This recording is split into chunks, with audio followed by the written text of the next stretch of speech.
नमस्कार, India first में आपका स्वागत है। मैं हूं ओम प्रकाश दास। डोकलाम के मसले पर भारत और चीन के बीच में जो हालात हैं, अब 2 महीने से ज्यादा वक्त यहां लगभग बीत चुका है और इस बीच में खबरें कभी कभी उत्तराखंड में चीन से लगती सीमाओं से आती है, कभी कभी लद्दाख से खबरें आती है और इस बीच में अब खबरें चाइना के सरकारी मीडिया की तरफ से भी लगातार हर रोज कुछ ना कुछ खबरें आ रही हैं जो इस पूरे मुद्दे को लगातार चर्चा में बनाए हुए है। और उससे आगे बढ़कर अब अंतर्राष्ट्रीय स्तर पे इस मुद्दे को लेकर प्रतिक्रियाएं सामने आई हैं और ये प्रतिक्रियाएं बताती हैं कि कैसे इस पूरे मसले पर भारत को समर्थन मिल रहा है, वहीं चीन पीछे छूटता हुआ दिखाई देता है।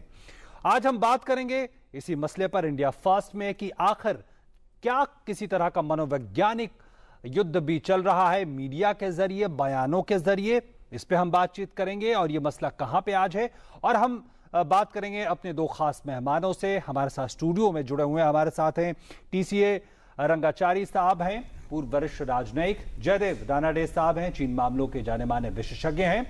और हम इस पर चर्चा शुरू करें इससे पहले हम देख लेते हैं अपनी ये रिपोर्ट। डोकलाम, जहां पिछले 2 महीने से भारत और चीन आमने सामने हैं। मीडिया की खबरें बताती हैं कि लद्दाख में पेंगोंग झील के किनारे भारतीय क्षेत्र में पीएलए के जवान घुस आए। शांति के लिए प्रतिबद्ध भारतीय सेना ने बिना किसी आक्रामकता के प्रतिरोध किया। पथराव की भी खबरें आईं। चीन के विदेश मंत्रालय के प्रवक्ता ने कहा कि उन्हें मामले की जानकारी ही नहीं है। मीडिया की अपुष्ट खबरें बताती हैं कि कई बिंदुओं पर उत्तराखंड में तनाव की खबरें आती रही हैं। हालांकि चीन आधिकारिक तौर पर इसकी पुष्टि नहीं करता।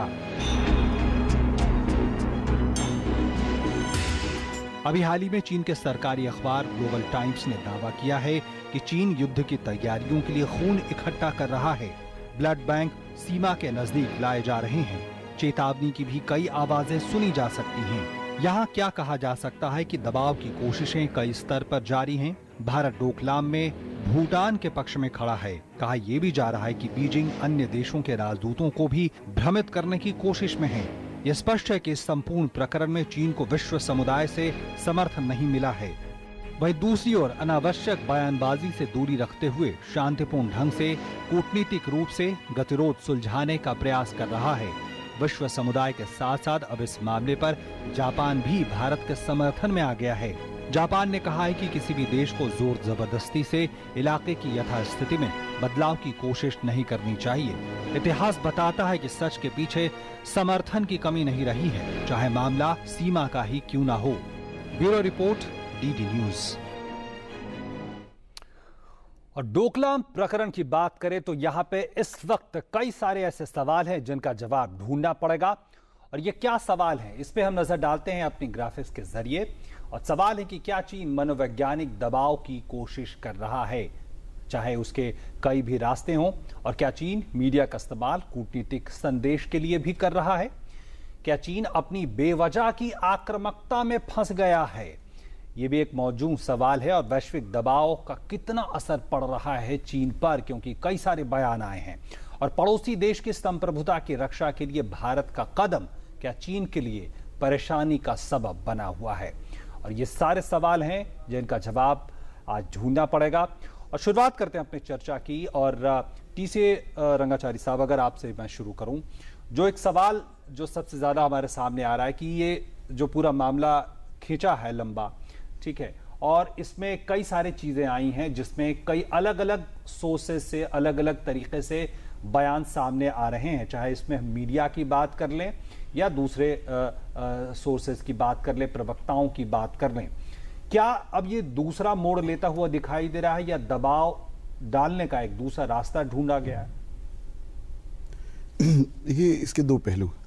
एक तो ये है कि जहां तक के अंतर्राष्ट्रीय स्तर पर हमें जो कुछ समर्थन मिलता है या मिलना चाहिए, उसके लिए एक हम आभारी तो हैं ही, साथ साथ ये भी है कि उससे ये प्रतीक होता है कि जो हमारा स्टैंड है ये सही स्टैंड है और इसी वजह से जो हमारे मित्र देश हैं वो हमें अपना समर्थन दे रहे हैं।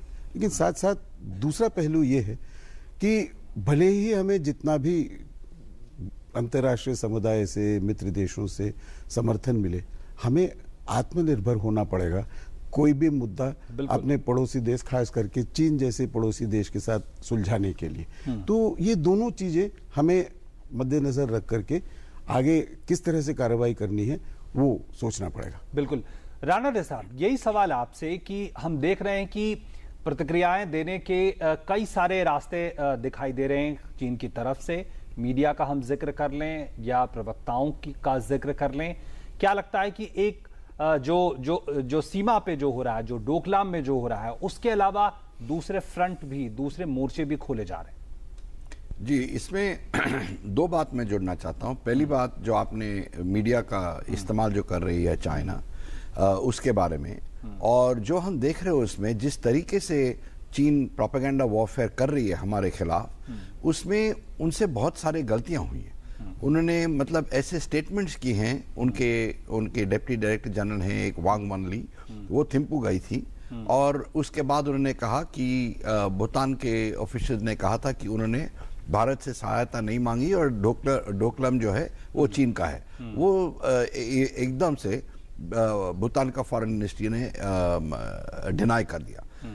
तो ये पहली बात, वहाँ जाओ वो फंसे। उसके बाद उनका जो स्टैंडर्ड फॉर्मुलेशन है कि डोकलाम जो है वो चीनी टेरिटरी है, वो भी साबुत नहीं कर पाए हैं। तो मेरे ख्याल से जो प्रोपेगेंडा उन्होंने ऑफेंसिव किया है, वो, मैं अगर शब्द इस्तेमाल करूं अंग्रेजी में, वो सेल्फ डिफीटिंग रहा है। दूसरी बात ये है, आपने ठीक फरमाया कि हमारे देश जो है, जो हमारे हमदर्दी है, हमारे साथी, वो आगे आए हैं, जैसा जापान रहा, जैसा कुछ एक्सटेंट तक अमेरिका रहा। पर एक और बात इसमें नजर आ रही है कि कोई और देश ने कुछ कहा नहीं है, क्योंकि वो देख रहे हैं कि चीन क्या कर रही है, ये भी नोट कर रहे हैं कि भारत अपनी जो सॉवरेंटी है और टेरिटोरियल इंटीग्रिटी के लिए उस पर डटी हुई है। तो वो अभी जो चीन का जो दबाव डालने का जो प्रोग्राम है दूसरे देशों पे, मेरे ख्याल से उनको फिर से सोचना पड़ेगा, क्योंकि अभी नया फैक्टर आ गया है। ठीक है, बिल्कुल। टी से रंगाचारी साहब, ये हमने देखा जो दबाव डालने की जो नीति है, ये हमने देखा दक्षिण चीन सागर में किस तरह से पिछले 2-3 सालों में चल रहा है, और उसका फायदा भी चीन को मिला है, जिस तरह से उन्होंने अपनी बढ़त बनाई है उस क्षेत्र में। क्या उस तरह की उम्मीद थी और वो नहीं हो पाया? क्या ऐसे इसको देख सकते हैं? नहीं, मैं समझता हूं कि हालांकि एक हद तक क्या आप कह सकते हैं कि दोनों जो सिचुएशन है उसमें कुछ समानताएं हैं, कि चीन ये कहना, साउथ चाइना सी में जैसे कहा, अभी जैसा कह रहे हैं कि हमने कह दिया कि ये इलाका हमारा है तो ये हमारा हो गया, इसके आगे विवाद के लिए कोई गुंजाइश ही नहीं रह जाती है, बातचीत के लिए कोई गुंजाइश नहीं रह जाती है। लेकिन अगर इसको आप इस नजर से देखें कि जो चीन हमारे साथ में ये डोकलाम वाले मसले पे अगर बातचीत वगैरह नहीं करेगा, तो इसका किस तरह से इसका जो सॉल्यूशन है, किस तरह से ये मामला सुलझ सकता है, वो एक मुद्दा है जिसपे कि उनको हिंदुस्तान से बातचीत करना जरूरी है। उन्होंने एक कंडीशन तो लगाया ही है। साथ साथ मैं ये भी कहना चाहूंगा कि जहां तक जापान का सवाल है, जापान ने अब जो समर्थन दिया है हिंदुस्तान को, साथ साथ उन्होंने ये भी कहा है कि दो पक्ष हैं, कोई भी पक्ष जो स्टेटस को है उसमें कोई बदलाव ना लाए। हमने तो बदलाव नहीं लाया है, तो इसलिए जाहिर है कि इशारा जो है वो चीन की तरफ। और शायद जापान ज्यादा बेहतर तरीके से समझ सकता है चीन की प्रकृति को। और एक बात यहाँ और कि आप चीन में लंबे वक्त तक रहे हैं और वहाँ की मीडिया की हम चर्चा कर रहे हैं, चाहे ग्लोबल टाइम्स की बात कर ले, पीपल्स डेली की बात कर ले, शिन्हुआ एजेंसी की हम बात कर लें, इनकी प्रकृति और वहां से जो बातें निकलती हैं और वहां के सरकार की जो बात है, इसके बीच में कैसा संबंध हम देख सकते हैं? कैसे उसकी जो वहां से आवाजें निकलती हैं वहां की मीडिया से, उनको हम कितना कह सकते हैं कि वहां की सरकार की ये बात होगी? वहां की मीडिया तो सब जानते हैं कि जब तक के सरकार का इशारा नहीं होगा, संकेत नहीं होगा, तो कोई भी मीडिया में ऐसी चीज नहीं छपेगी जो सरकार चाहती है कि ना छपे। सवाल जो हमें पूछना चाहिए अपने आप से वो ये है कि ये पहली बार ऐसा हुआ है। हालांकि इस तरह के जो इनकर्शंस वगैरह हैं ये पिछले 30-40 साल से चलते आ रहे हैं। अभी 2013-2014 में भी बहुत बड़ी तादाद में हुआ था, लेकिन ये सब मामले बैठ के बातचीत के जरिए सुलझा लिया गया था। तो अब क्यों इस तरह से चीन ने सारा ये पब्लिसिटी, ये जो प्रचार हो रहा है चीन के अंदर हो रहा है, बाकी अंग्रेजी के जो अखबार वगैरह हैं उसमें उनके जरिए भी हो रहा है, इसमें करने से चीन अपने आप को किस तरह से फायदेमंद समझता है? और मैं नहीं समझता हूं कि अभी तक इसके बारे में कोई पुष्टिकरण हुई है कि ऐसा करने से चीन क्या समझता है कि उनको क्या फायदा होगा। एक बात आपने जरूर कही कि हो सकता है कि ये एक दबाव डालने का एक जरिया है। ठीक है, ठीक है, बिल्कुल। राणा दे साहब, यहाँ पे एक हम चीज ये भी देख रहे हैं कि डोकलाम विवाद जब से सामने आया है उसके बाद हम देख रहे हैं कि कुछ हरकतें, कुछ घटनाएं हमें सुनने को मिलती हैं अपुष्ट सूत्रों के द्वारा। कभी उत्तराखंड के सीमा पे जो चीन के साथ लगती है, कभी लद्दाख में हम देखते हैं इस तरह की खबरें। इसको सामान्य मानना चाहिए या इससे जुड़ा हुआ ये मसला है? कुछ हद तक तो जुड़ा हुआ है। खास तौर पे जो बाराहोटी और लद्दाख में जो अभी हुए थे इंट्रूजन्स, इसके बारे में ये ध्यान में रखना चाहिए कि जो थिएटर कमांड जो है, वेस्टर्न थिएटर कमांड, ये सब सेक्शंस जो है, सब सेक्टर्स उसी के नीचे हैं। तो जहां डोकलम है या बाराहोटी या लद्दाख, तो वेस्टर्न थिएटर कमांड जो है उसके पूरे जानकारी है कि क्या हो रहा है। मेरे ख्याल से चीन जो है हम लोगों को प्रेशर में रखना चाहती है और ये छोटे छोटे हरकत करके सरप्राइज की एलिमेंट अपने पास रखना चाहती है और हमें दबाव में भी डालना चाहती है। दूसरी बात, अगर मैं सिर्फ एक चीज कहूं जो रंगाचारी साहब कह रहे थे उसी में जोड़ूं कि जिस टाइप का प्रोपेगेंडा हुआ था इस टाइम जो हो रहा है, वो मैंने तो खैर कुछ 40 वर्ष से ज्यादा कभी नहीं ऐसा नहीं देखा है। मतलब जिस टाइप का लैंग्वेज इस्तेमाल कर रहे हैं, जिस टाइप के धमकी दे रहे हैं, और ये इस टाइप की धमकी है जो भारत के सरकार के जो अधिकारी हैं उनके मन में बात जरूर रहेगी कि वो कह रहे हैं कि हम इंसर्जेंसी जो है नॉर्थ ईस्ट में उसको फिर रिवाइव करेंगे, हम सिक्किम में अपना पोजीशन चेंज करेंगे और वहां पे ट्रबल क्रिएट करेंगे, हम कश्मीर में अपने फौज भेजेंगे पाकिस्तान के इससे। तो ऐसी चीज सब कह के उन्होंने ये स्पष्ट कर दिया है कि उनके हिसाब से जो उनकी लीडरशिप जो है उनके हिसाब से भारत और चीन का जो रिलेशनशिप है इतना महत्वपूर्ण नहीं है जितना चीन का पाकिस्तान के साथ हो। तो मेरे ख्याल से ये भी एक बात नजर में रखनी बिल्कुल। और ये भी शायद सोचना पड़ेगा कि जो ये भाषा बदली है ये क्यों बदली है? क्या जो भू राजनीतिक स्थिति है उसमें कोई बदलाव आया है या चीन के जो महत्वाकांक्षा उसमें कोई बदलाव आया है, उसकी वजह से ये भाषा बदली है? इस पे भी बात करेंगे हम। रुक रहे हैं एक छोटे से ब्रेक के लिए। नमस्कार। जन जन की भागीदारी से स्वच्छ भारत का महाअभियान 3 वर्षों में एक जन आंदोलन बन चुका है। स्वच्छता की राष्ट्रव्यापी चेतना की लहर में शामिल होने के लिए हम आपको आमंत्रित कर रहे हैं। देखिए, आपको एक निबंध लिखना है या एक 2-3 मिनट की लघु फिल्म बनानी है जिसका शीर्षक या विषय हो कि आप स्वच्छता के लिए क्या करेंगे। सर्वश्रेष्ठ प्रविष्टियों यानी एंट्रीज को 2 अक्टूबर को राष्ट्रीय स्तर पर स्वच्छ संकल्प से स्वच्छ सिद्धि ये पुरस्कार दिए जाएंगे। इसके अतिरिक्त जिलों और राज्यों में भी पुरस्कार दिए जाएंगे। अधिक जानकारी के लिए आप लॉगिन कर सकते हैं mygov.in यानी mygov.in पर या फिर newindia.in newindia.in पर या फिर अपने स्कूल, जिलाधिकारी या ग्राम पंचायत से आप संपर्क कर सकते हैं। आइए मिलकर बनाते हैं एक स्वच्छ भारत। शेर शेर शेर आया, शेर शेर शेर शेर।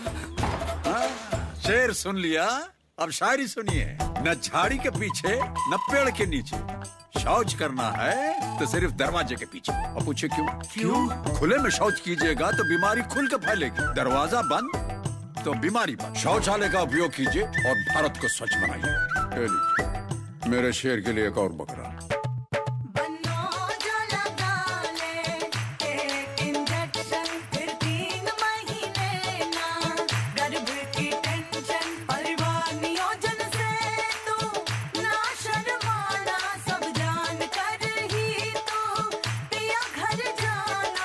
अधिक और आसान होते जा रहे हैं परिवार नियोजन के साधन, जैसे नया MPA इंजेक्शन। फोन करें और पाएं परिवार नियोजन से जुड़ी हर जानकारी। जोड़ी जिम्मेदार जो प्लान करे परिवार। दरवाजा बंद, दरवाजा बंद, दरवाजा बंद। क्यों भाई साहब, कहाँ चले? कब से चिल्ला रहे हैं दरवाजा बंद, दरवाजा बंद, दरवाजा बंद। सुनाई नहीं दे रहा? इधर आइए, इधर घुसिए, अंदर चलिए। हाँ?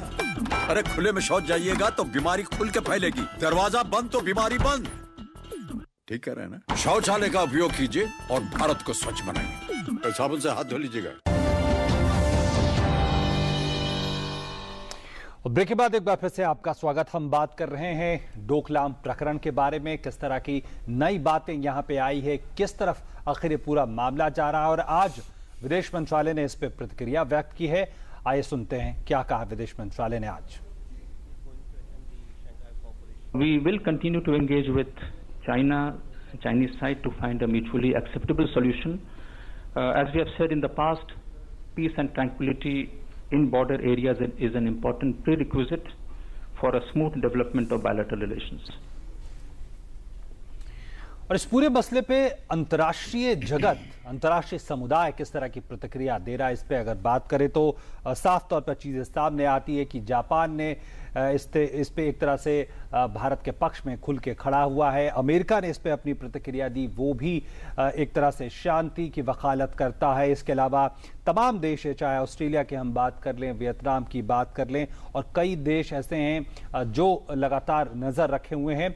और इस पे अगर रंगाचारी साहब, मैं इस पे अगर आपकी प्रतिक्रिया जानना चाहूं कि जो अंतर्राष्ट्रीय समुदाय, विशेषकर हम बात कर ले जापान की, अमेरिका की, ये जो प्रतिक्रिया दे रहे हैं, या वैश्विक समुदाय का जो रुख है, वो क्या दिखाता है?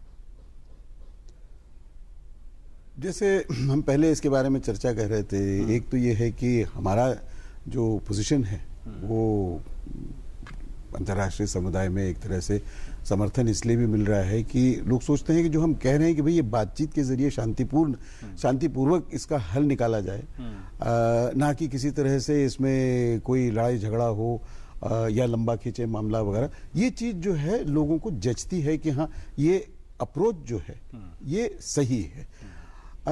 लेकिन साथ साथ जैसे मैं पहले भी कह रहा था कि ये बड़ा जरूरी है कि हम आत्मनिर्भरता जो है उस पे कायम रहें, विश्वास बनाए रखें, और साथ साथ अगर हम इसे थोड़ा लॉन्गर टर्म में देखें तो अगर चीन कुछ इस तरह की हरकत करता है, डोकलाम में हो या कहीं और हो, LAC तो काफी 3500 किलोमीटर का लंबा LOC है, चीन को भी ये सोचना पड़ेगा कि इससे क्या असर हिंदुस्तान और चीन के भविष्य में जो रिश्ते हैं उस पर क्या असर पड़ेगा। ठीक है, हम लोग 1988 में राजीव गांधी साहब जब गए थे तब से लेकर के अब तक, अभी 2014 में 2015 में मोदी जी भी गए थे, तो हाँ, कोशिश यही रही है कि दोनों अपने पारस्परिक संबंधों को और दृढ़ बनाएं, मैत्रीपूर्ण बनाएं।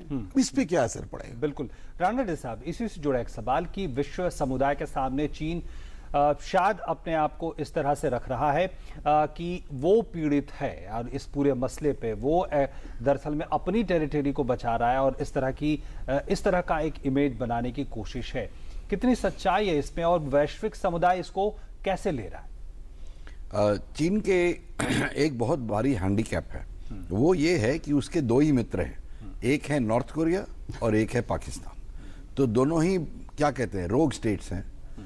अब चीन जो है दूसरे देशों को समझाने की कोशिश कर रही है। साउथ ईस्ट एशियन कंट्रीज जो हैं वो तो वैसे ही चीन से घबराए हुए हैं। लेकिन OBOR का जो अभी सम्मेलन हुआ था, कॉन्फ्रेंस हुआ था, उसमें तो तस्वीर बिल्कुल अलग दिखती है। जो चीन छापती है वो एक चीज है, जो असलियत है वो दूसरी चीज है। यूरोप के जो एडवांस्ड नेशंस हैं उन्होंने किसी ने अटेंड नहीं की।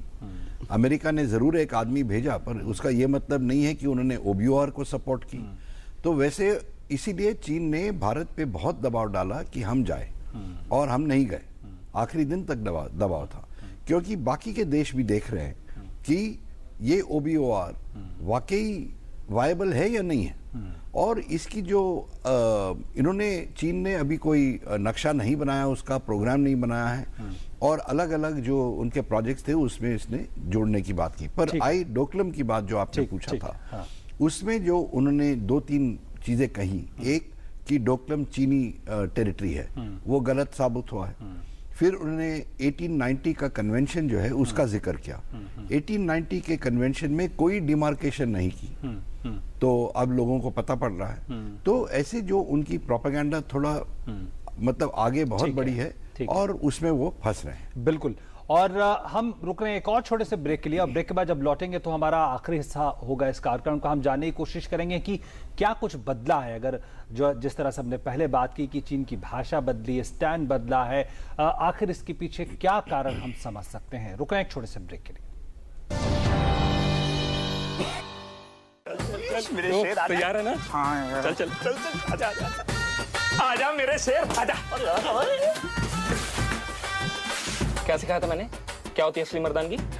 प्यार के साथ संयम, मर्द पे ने कंडो मर्दम। शाबाश। और मैंने क्या सिखाया था? क्या होती है छिछोरों की निशानी? कि पहले साल में बच्चे करते हैं। और जो मैंने कहा था भूल गया? नहीं, याद है ना कि पहले परिवार नियोजन की बात, फिर सुहाग रात। सही बात। देखिए, प्यार के साथ जिम्मेदारी भी निभाना, इसी में असली मर्दानगी है ना। ये किसने सिखाया बे? मेरी अपनी है यार। तुझे तो प्यार हो गया बे। चले चल चल चल चल। अच्छा सुनना, हमारी भी जिम्मेदारी ले लो बे। हटो बुढ़वा। शर्मा गया। सेहत और सोच दोनों से तैयार होकर परिवार बढ़ा रहा है इंडिया, अपना भविष्य पक्का बना रहा है इंडिया। फोन करें और परिवार नियोजन से जुड़ी सब जानकारी पाएं। जोड़ी जिम्मेदार जो प्लान करे परिवार। प्रकाश कह रहा था पक्का घर बनाने के लिए सरकारी सहायता दिला देगा, बस कुछ सेवा करनी होगी। तुमने क्या कहा? ठेंगा दिखा दिया। प्रधानमंत्री आवास योजना ग्रामीण में लाभार्थी को अब सामाजिक आर्थिक जनगणना 2011 की लिस्ट से चुना जाता है, और ग्राम सभा में हम गांव वालों ने ही तो तय किया है कि पात्र लाभार्थियों में सबसे जरूरतमंद कौन है। इसी आधार और क्रम से तैयार हो रही है साल 2022 तक की प्रतीक्षा सूची। इसलिए किसी की बातों में मत आना। प्रधानमंत्री आवास योजना ग्रामीण। खुले में शौच गलत है। मिलकर आवाज उठाओगी तो गांव वालों को ये आदत बदलनी पड़ेगी। जब मिलकर बोलेगी नारी तो सुनेगी दुनिया सारी। दरवाजा बंद तो बीमारी बंद। तुम अपना दिमाग लड़ाओगी, लोटे वालों को समझाओगी, शौचालय का रास्ता दिखाओगी। दरवाजा बंद तो बीमारी बंद। आप भी शौचालय का उपयोग कीजिए और भारत को स्वच्छ बनाइए। नमस्कार। जन जन की भागीदारी से स्वच्छ भारत का महाअभियान 3 वर्षों में एक जन आंदोलन बन चुका है। स्वच्छता की राष्ट्रव्यापी चेतना की लहर में शामिल होने के लिए हम आपको आमंत्रित कर रहे हैं। देखिए, आपको एक निबंध लिखना है या एक 2-3 मिनट की लघु फिल्म बनानी है जिसका शीर्षक या विषय हो कि आप स्वच्छता के लिए क्या करेंगे। सर्वश्रेष्ठ प्रविष्टियों यानी एंट्रीज को 2 अक्टूबर को राष्ट्रीय स्तर पर स्वच्छ संकल्प से स्वच्छ सिद्धि ये पुरस्कार दिए जाएंगे। इसके अतिरिक्त जिलों और राज्यों में भी पुरस्कार दिए जाएंगे। अधिक जानकारी के लिए आप लॉगिन कर सकते हैं mygov.in यानी mygov.in पर, या फिर newindia.in newindia.in पर, या फिर अपने स्कूल, जिलाधिकारी या ग्राम पंचायत से आप संपर्क कर सकते हैं। आइए मिलकर बनाते हैं एक स्वच्छ भारत।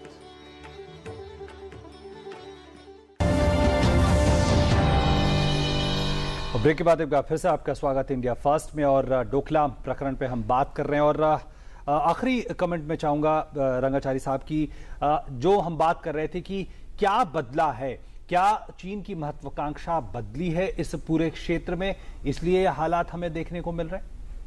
देखिए, एक तरह से स्वाभाविक है कि एक देश जो उभर करके अब दुनिया का सबसे द्वितीय नंबर पे जो है, वो अपना जो प्रभुत्व है सब जगह कायम करने की कोशिश करेगा। लेकिन जहां तक हिंदुस्तान और चीन का सवाल है, ये 300-500 मीटर के रोड के लिए अगर चीन ये सोचे कि वो हिंदुस्तान से झगड़ा मोल लेगा, उसका असर इस पूरे क्षेत्र में, एशियाई क्षेत्र में क्या होगा, दुनिया में क्या होगा, और चीन खुद के लिए इसके नतीजे किस तरह के परिणाम चीन को देखने पड़ेंगे, ये सब ऐसे मुद्दे हैं जिसे चीन को ध्यान में रखना होगा। बिल्कुल। और आखिर में राणा जी साहब आपसे पूछूं कि जो चीन की घरेलू राजनीति है, और हम जानते हैं अक्टूबर के अंत में और शायद नवंबर की शुरुआत में पार्टी की, कम्युनिस्ट पार्टी की कॉन्फ्रेंस होनी है, कांग्रेस होनी है, वो घरेलू राजनीति उससे हम कैसे जोड़कर देख सकते हैं जहां शी जिनपिंग अपने आप को एक अलग तरह से पेश करने की कोशिश कर रहे हैं? जी, और शी जिनपिंग के लिए तो ये महत्वपूर्ण कांग्रेस है, पार्टी कांग्रेस, क्योंकि एक तो उनका टर्म, उनको एक और टर्म मिलेगा, वो तो खैर हो ही जाएगा। दूसरा, वो ये कोशिश कर रहे हैं कि उनके जो सपोर्टर्स हैं, उनके लॉयलिस्ट हैं, उनको वो सेंट्रल कमेटी और पोलिट ब्यूरो में ले आए। पर एक चीज जो इस विषय में ख्याल रखना चाहिए कि जब से शी जिनपिंग आया है, मतलब नवंबर 2012 में, तो तब से वो आइडियोलॉजी और नेशनलिज्म का उपयोग करके अपना पोजीशन बहुत स्ट्रेंथन किया है। और आज जो उसने पोस्ट उसके पास हैं, कोई भी चाइनीज कम्युनिस्ट लीडर के पास नहीं था आज तक। तो उसके माइंड में ये भी होगा कि अगर भारत के साथ हम झगड़ा मोल लें, अभी कुछ युद्ध करें या स्कर्मिश करें, और अगर वहां पे हमें सफलता प्राप्त नहीं हुई, तो फिर उसके जो भी कार्यक्रम है, उसकी जो भी रेपुटेशन है, वो सब धब्बा। बिल्कुल बिल्कुल। तो ये बात बिल्कुल साफ तौर पे नजर आ रही है कि इस पूरे मसले से जुड़े कई अंतर्राष्ट्रीय सवाल हैं, कई क्षेत्रीय सवाल हैं, और खुद चीन की घरेलू राजनीति के भी जुड़े हुए सवाल हैं। तो ये सिर्फ एक सीमा विवाद का मसला नहीं है, कई सारे सवाल हमारे सामने रखता है। बहुत बहुत धन्यवाद हमारे साथ जुड़ने के लिए टीसीए रंगाचारी साहब आपका, और जय राणा जी साहब आपका हमारे साथ जुड़ने के लिए। और आज इंडिया फर्स्ट में इतना ही। नमस्कार।